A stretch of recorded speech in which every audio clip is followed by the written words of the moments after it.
I want to thank Sue for her choice of that music this morning.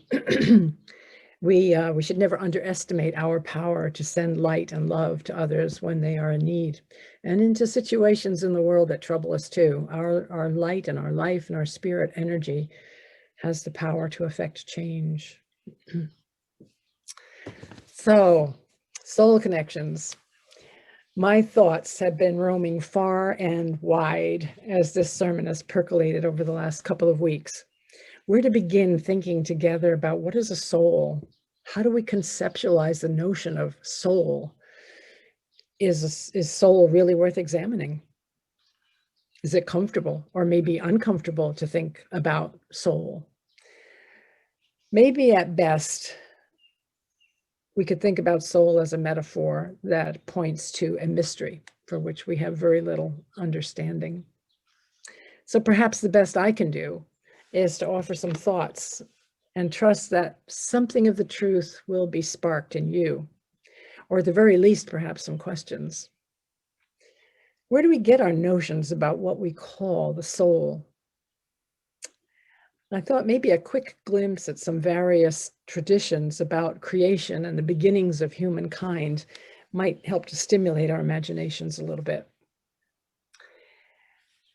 Bruce McLaren, in his book, We Make the Road by Walking, invites us to embrace a scientific perspective. And he asks us to imagine at the very, very beginning, to try and imagine a moment before the Big Bang banged. Imagine a creativity and a brilliance, a fertility, a delight, an energy, a power, a glory, a wisdom, a wonder, a greatness, and a goodness sufficient to express itself in what we call the universe. Hard to wrap our minds around that. Try to imagine, even though you know you cannot, a creative imagination and energy so great that it would produce light and gravity and time, deserts and forests, gorillas, dolphins, golden retrievers, and us.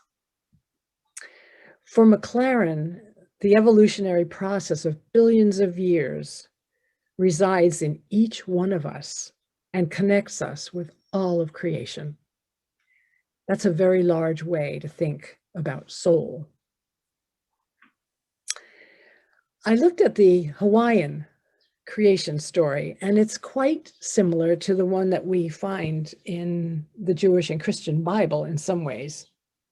In the Hawaiian tradition, in the beginning, there was only darkness, accompanied by an invisible intelligence. The earth and all its planets were formed in that darkness, and then there was light, a creative light of Sky Father Wakea, a bright male energy that penetrated the feminine darkness, creating a universe of polarities, black and white, male and female, and so on. On Earth, the light of the sun penetrated the darkness of the soil, and that's an important aspect of it, the darkness of the soil, to bring forth all living things.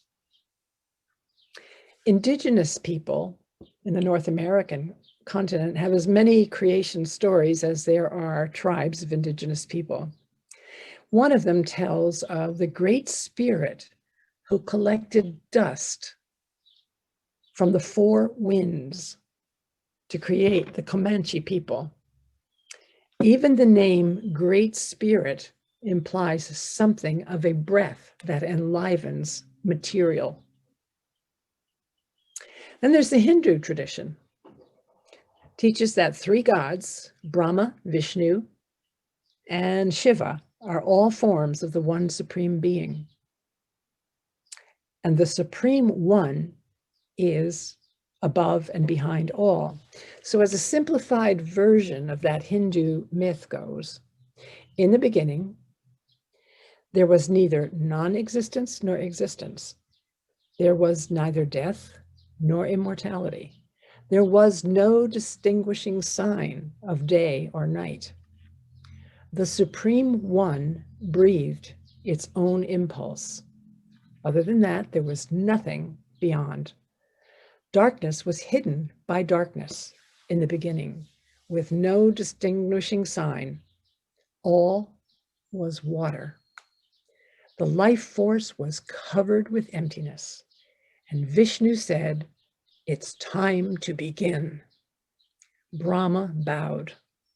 Then Vishnu commanded, "Create the world," and a wind swept over the primordial waters, and creation began. Probably the most familiar creation myth, and the one that we probably wrestle with the most, is the one that's found in the Jewish and Christian tradition in the book of Genesis, where there is formless chaos and darkness, and a holy wind broods over the face of the waters. Creation begins with a breath and a command that there should be light, and then the light and the darkness are separated. The culmination of the biblical creation myth is with the creation of humankind, brought to life by the breath of that same primal force. And thus, as the text says, the Lord God formed a human being from the dust of the earth, and the Holy One blew into the human's nostrils the breath of life, and the human being became a living soul. So with the exception of Buddhism, most religions have some concept of a soul as a permanent and incorporeal reality that's independent of the body and may exist eternally. For Christians and Jews and Muslims, the soul is largely synonymous with consciousness and survives when the body dies. So, whether we embrace the scientific notion of the Big Bang, or find meaning in one or many of the many creation myths of the various world religions, we may find one or two common things that they have in common. Namely, that human beings arise from the physical world, described as soil or dust, and that they are endowed with a life force that's breathed into them in some way by the creative intelligence behind all of creation. And that humans share the breath, the life force, with every other sentient being.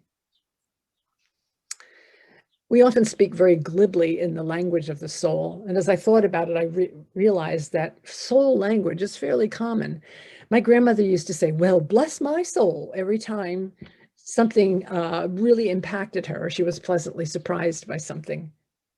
We use the term soulmates to describe a really enduring relationship between human beings. The Film Center is featuring a movie this summer called Summer of Soul, celebrating soul music. We talk about the heart and soul of a community, or getting to the heart and soul of the matter. We sometimes refer to a particular person as an old soul. Our own president has referred to reclaiming the soul of our nation. So we use the word soul a lot, but without really thinking about what the word might mean. And clearly it can have a lot of meanings.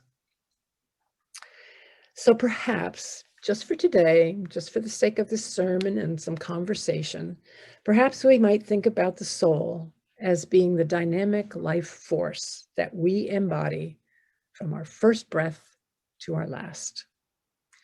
Perhaps we may think of it as paradoxically distinct and diverse energy that expresses us as unique individuals, while at the same time it connects us with every other living sentient being, as in a shared breath present at the beginning of creation. In a parallel second creation myth in Genesis, we read that the Holy One created humankind in the divine image. In Hebrew, the words are B'Tselem Elohim, B'Tselem Elohim, in the divine image. And this second version of the myth invites us to entertain the notion that we are imbued by holiness, by divinity, that we each carry within us attributes of the holy. of a holy, precious identity that transcends all the ways in which we are so supremely different from one another, and which connects us in the most supremely fundamental way. It's an understanding, in a sense, that has the power to illumine our notions of justice and equity for all human beings. As humans, we have a really difficult time maintaining an awareness of this soul connection in consciousness for more than a moment at a time. On a grand scale, we can see how utterly disconnected humanity can become from our shared breath when we look at our history of slavery, when we look at our history of all kinds of gender discrimination, when we look at our history of genocide against Indigenous peoples, at our abuse of the planet, and at our own personal slippage into unkindness and disrespect of even those closest to us at times. We have lived through a political administration that demonstrated so clearly what a soulless world can look like, filled with disrespect, insult, belittling behavior, visibly undermining the beauty of the soul in so many ways. Conversely, we have also lived through a pandemic, and we continue to live with it, a situation that has elevated our awareness of soul connections, our connections with one another, as massive medical efforts have swung into action to preserve the life breath of so many people afflicted with COVID. It remains, however, that whatever metaphors we choose to embrace, we are a people who forgets, moment to moment, how we are connected with one another across the planet through the very breath that keeps us alive.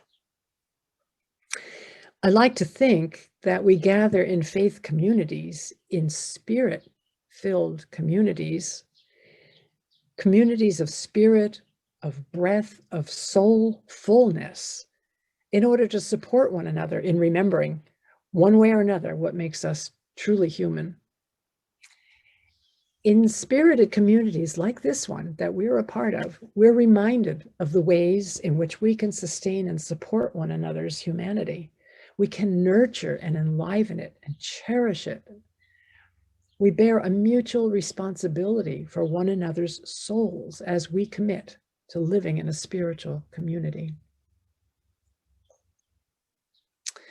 Many years ago, Armin and I spent 3 weeks on Lakota reservations in South Dakota, on the Rosebud Reservation, Cheyenne River, and the Pine Ridge Reservation, visiting with and learning from Lakota Sioux. And they have been some of the most persecuted and impoverished people in this country. At one point during our time there, we as a group were invited to participate in a pipe ceremony. Harry Charger was a grizzled, gray-haired man in his 60s. He was a pipe carrier for the Lakota Nation. He drove a battered white Chevy station wagon with a bumper sticker that said, "Born Again Savage." Harry confessed that he had wrestled a bit with offering the sacred ceremony of the pipe to white folks, but he paid us the laconic compliment, and he said, "You seem like good folks." We gathered around the campfire at sunset, not quite knowing what to expect. There's nothing darker than a South Dakota sky, except perhaps the sky in Chilmark. And the stars were close enough to touch. As the campfire smoke drifted heavenward, Harry told us the story of the pipe and how it had been given to his people by white buffalo calf woman for their healing. He showed us how the parts of the pipe fit together, joining the masculine and feminine forces of the universe. He placed the tobacco in it and lit the pipe And as he began to pass it around the circle, he warned us not to inhale too deeply, as the ceremonial tobaccos were a lot stronger than what white folks were used to. As I received the pipe from him, it came with his whispered greeting in Lakota Sioux, Mitakweasin. We are all relatives. Each time the pipe was passed from one person to another, the same greeting was whispered, Mitakweasin. We had to lean in close enough to feel the breath of the person passing the pipe. It was one of the most powerful healing experiences I have ever known. Being received and affirmed and respected as a relative by a member of the people that my own people had so terribly persecuted. It was a soul-sharing experience. Our English words for soul and spirit arise out of the Latin and Greek and Hebrew. The Latin, spiritus, for spirit. The Greek, pneuma, for breath. The Hebrew, neshama, nephesh, and ruach, all having to do with the breath that breathes us, that connects us with every living thing. As a spiritual community, a soulful community, it's our responsibility to be mindful that in our relating with one another, we are relating as souls who share a common beingness through our own breath. Each interaction with one another carries within it the potential either for diminishing the soul in some way, or the potential for supporting and nourishing and healing the sanctity of being.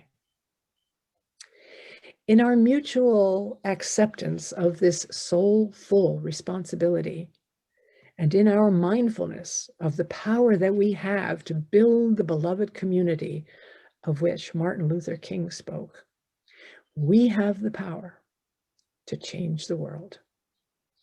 May it be so.